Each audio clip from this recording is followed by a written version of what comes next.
Et me revoilà. Et là vous vous dites, mais c'est étrange, comparé à la dernière fois, il a la même chemise, les mêmes lunettes, bon ça va pas beaucoup changer, aussi peu de cheveux et toujours cette fausse barbe affreusement mal taillée, puisque en l'occurrence elle n'est absolument pas. Et vous vous dites, mais c'est quand même un sacré cochon de toujours toujours s'habiller de la même façon pour faire ses vidéos. Eh bien, je vais vous dire un petit secret. En fait, j'ai profité du fait qu'il y ait tous les techniciens sur le plateau pour enquiller et faire une deuxième vidéo d'affilée. Pourquoi? Pour vous présenter ce livre que j'ai déjà lu, comme j'ai pu vous le dire dans la vidéo précédente. Si vous ne l'avez pas vu, vous pouvez chercher sur la chaîne ou essayer de regarder qu'est-ce que j'ai pu poster préalablement.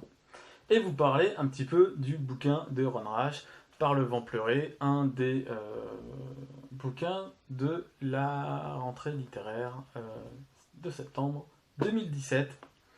Donc Ron Rash, voilà, né en Caroline du Sud en 53, est un poète patati patata, ouais, origine galloise, auteur de 5 recueils de nouvelles, de 6 romans, et lauréat entre autres de Sherwood Anderson Prize, le Novello Literary Award et O. Henry Prize. Voilà.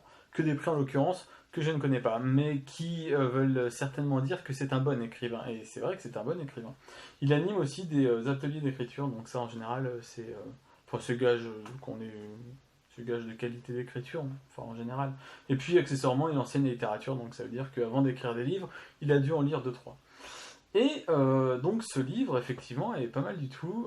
C'est une histoire. Alors c'est une histoire qui se passe à deux instants différents. En fait, on a deux frères qui, en été, lors de l'été 1969, rencontrent une fille. Alors ces deux frères, c'est Bill et Eugène, qui vont rencontrer une jeune femme, enfin ouais, une jeune femme, elle a 17 ans, je crois, un truc comme ça. Elle est quand même, voilà, voilà, qui s'intitule, qui se prénomme, puisque c'est pas une couverture de livre, qui se prénomme Ligeia et qui en fait vient pour passer un petit peu de temps chez son oncle et sa tante parce que ses parents ont décidé de l'exiler un petit peu de là où elle vivait parce que elle filait un mauvais coton comme on dit quoi. Et puis elle avait intégré une espèce de secte. Bon.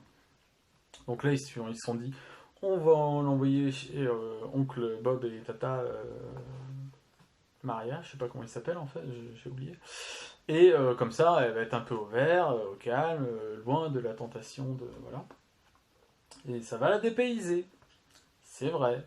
Sauf qu'elle va rencontrer Eugène et Bill et qu'elle va un peu gentiment beaucoup leur faire du gringue.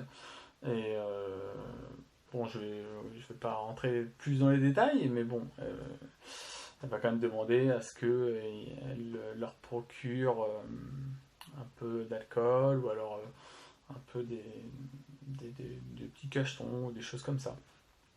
Ce à quoi le plus jeune des deux frères va s'employer il est quand même bien vampirisé par la fille.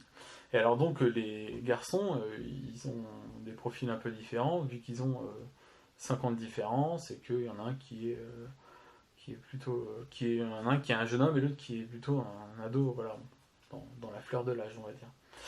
Et ce qui se passe, c'est que donc on a cet épisode où ils se rencontrent, où ils passent l'été ensemble, donc c'est en 1969, et on les retrouve dans les années 2010, je me demande si c'est même pas franchement contemporain, je ne sais plus exactement, et donc bien des décennies plus tard, où en fait on retrouve les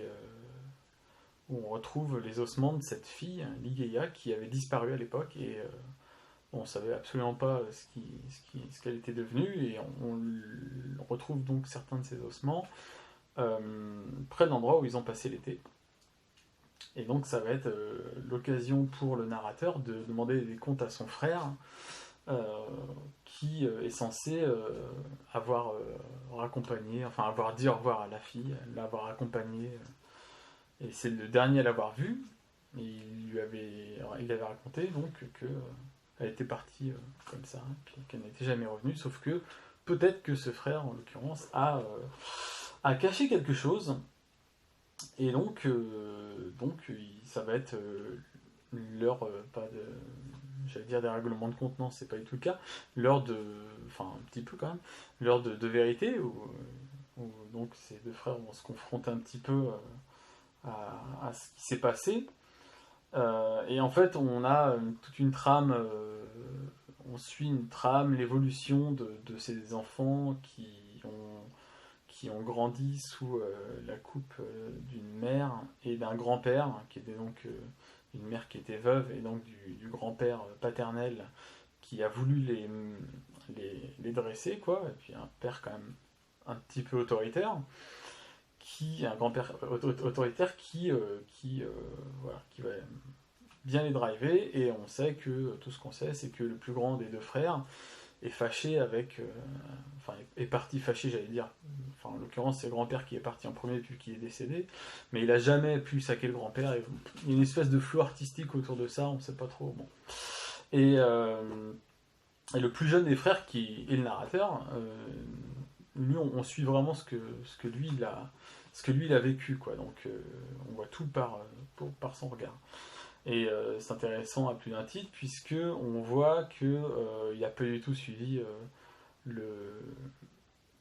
l'itinéraire de son grand frère, qui lui est devenu médecin-chef, et puis enfin médecin chirurgien, alors que lui il est devenu une espèce d'ivrogne, il a perdu sa femme, je ne sais même pas s'il bosse, enfin bon, c'est le contre-exemple parfait de ce qu'on est censé devoir être, enfin. Et alors, la question, c'est de savoir aussi en partie si c'est à cause de cette disparition qu'il a un peu mal tourné, même si bon, enfin ça c'est presque un faux problème, mais bon, dans l'esprit du lecteur, ça reste quand même un petit peu, ça fait son petit chemin. Euh, donc une lecture très sympathique. euh, que je recommande notamment pour les personnes qui ont du mal à savoir ce qu'ils veulent lire d'une part, et ont du mal à accrocher sur des lectures, parce que c'est un livre qui se lit extrêmement bien, on a du style, alors c'est pas... c'est, c'est un style très efficace, quoi. Faut pas s'attendre à du lyrisme incroyable, mais c'est vraiment très efficace, on fait des bonds dans le temps comme ça qui nous permettent de grappiller un petit peu et en fait de lever le voile sur cette énigme, puisque voilà, ça fait un peu office d'enquête. En plus, il y a un flic qui se greffe là-dessus, qui essaie de cuisiner un petit peu tout le monde. Et donc, c'est une lecture vraiment tout à fait indiquée aussi pour les personnes qui ont du mal à accrocher sur des livres. Alors, moi, je sais que ces temps-ci, justement, j'ai un peu du mal à je patauge un peu, quoi. Je lis un truc, je m'arrête au bout de 50 pages, ou au bout de 100, 150. Là, vraiment, bon, c'est un livre, c'est pas un pavé non plus, hein. Il fait un petit peu moins de 200 pages, mais vous allez le lire, moi j'ai lu en 2 jours, je crois. Vous allez le lire d'une traite, hein, et c'est très sympathique. Donc, Ron Rash, Par le vent pleurer, et c'est sorti chez Seuil. Je vous souhaite une très bonne lecture avec cette petite chose. À bientôt!